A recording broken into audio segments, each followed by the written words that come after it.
Storytelling reflects human nature throughout various zeitgeists, conveying the values of society that influence our understanding of the world.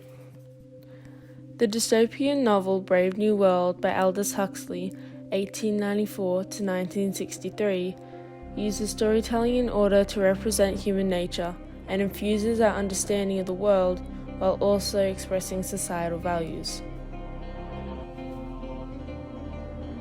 Huxley was concerned for our future. He believed that it is indefinite that we will end up in a totalitarian state making decisions for us, which is a major theme throughout Brave New World. Brave New World asks us to consider these questions. Do we want a society with no pain or conflict? Do we want to know our place in the world and know for certain we fit in? Wouldn't it be nice if we didn't have the stress of making decisions? What if by doing this and giving up our power to make our own decisions, no one would ever have to worry about poverty, hunger, or disease ever again? Is this a utopia, or would this be a dystopia?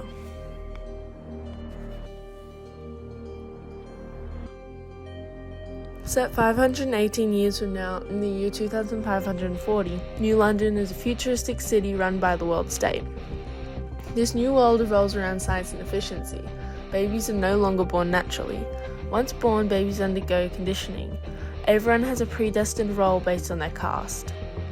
The castes are epsilons in black, they're the lowest and known as semi-morons. Deltas in khaki, they are genetical twins and they're the second lowest class. Gammas are semi-skilled workers in green. Beta are the second highest class, just slightly less intellectual in red. And alphas are in grey, they're the highest social class. Because of their conditioning, everyone is happy. If ever there is any discomfort, they can take the drug Soma. Soma is a versatile drug. Small doses make you happy, medium give pleasant hallucinations, and large doses put people to sleep. Mustafa Mond, a world state leader, is censoring research and documents to be published. This is typical of a totalitarian government, unlike in a democratic government of free speech. He reads a document about the purpose of life that contradicts the world state's idea of sovereign good.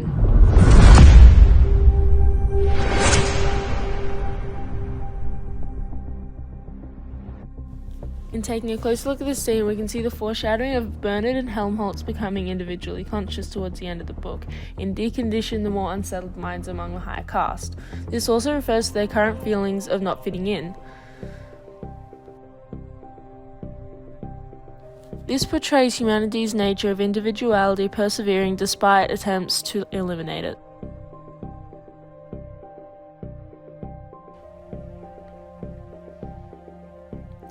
We also see an allusion to the spheres of consciousness in Outside the Present Human Sphere.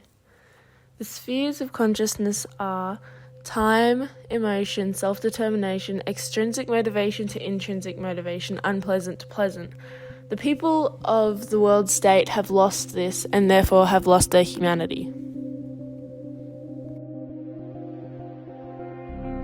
There is a slight amount of irony in this scene as Mustafa Mond refers to the purpose of life not being for an intrinsic and refining of consciousness.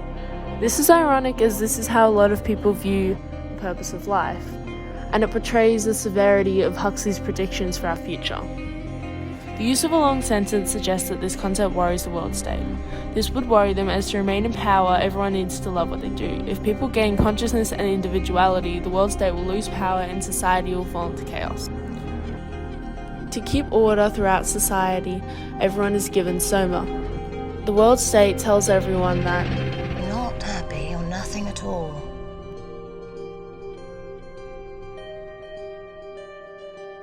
Is freedom necessary? As far as I'm concerned, it is, yes. Why? I mean, I think you could produce plenty of goods without much freedom, but I think the whole sort of creative life of man is ultimately impossible without a considerable measure of individual freedom.